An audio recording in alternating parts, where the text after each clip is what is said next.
नमस्कार शेतकरी मित्रांनो, आज 1 जून 2024 मी गजानन भवर, सर्वोदय कृषी केंद्र यांचा मालक।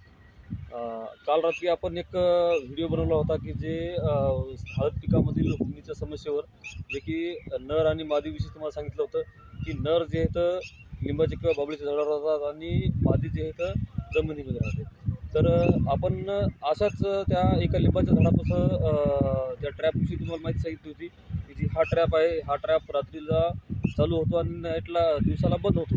तर या ट्रॅपमुळं जे हुमणीचे जे नर भोंगे, तर नर भोंगे त्याला अट्रॅक्ट होऊन त्या आतमध्ये आपण तेल आणि पाणी टाकलेलं होतं त्याच्यामध्ये पडतात। तर इथं लिंबाचं झाड आहे, लिंबाचं झाड पाहून घ्या। तर लिंबाच्या झाडाच्या जवळपास 50-60 फुटाच्या अंतराने आपण हा ट्रॅप लावलेला आहे। हे हळदीचं रान आहे, त्याच्यामध्ये आपल्याला हळद टाकायचं आहे आणि हे माझं स्वतःचं घरचं आहे आणि घरी मी स्वतः हा डेमो घेतलेला आहे। तर एका रात्रीमध्ये याच्यामध्ये बरेच कीड पडलेली आहे, जे की त्याच्यामध्ये हुमणीचे पण नर आहेत, हुमणीचे जे भोंगे आहेत तर ते पण आपण मी आता दाखवणार आहे।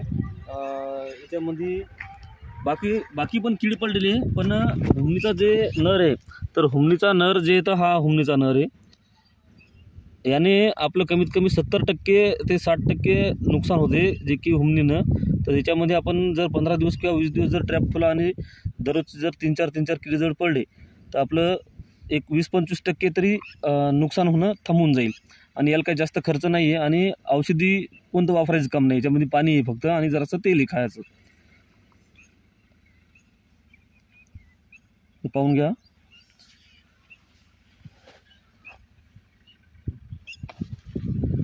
तर याचे एका रात्रीत रिझल्ट चांगले आहेत, चांगले वाटत आहेत।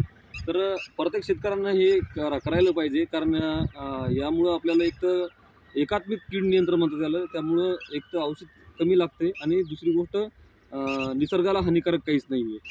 जे शत्रुकीड आहे, जे शत्रुकीड मारण्याचं काम करते आणि मित्रकीड जे जसं आपलं गांडूळ झालं, सड्या झालं, नागतोडा झालं, त्याच्यानंतर पक्षी झालं, हे यानं मरत नाही आहेत।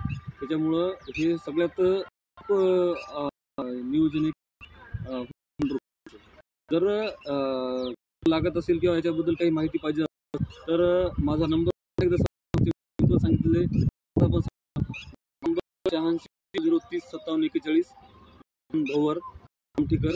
आणि माझं स्वतःचं कृषी केंद्र आहे, सर्व कृषी केंद्र हिंदी जवळ पळशी रोडवर पेट्रोल पंपाच्या समोर। धन्यवाद।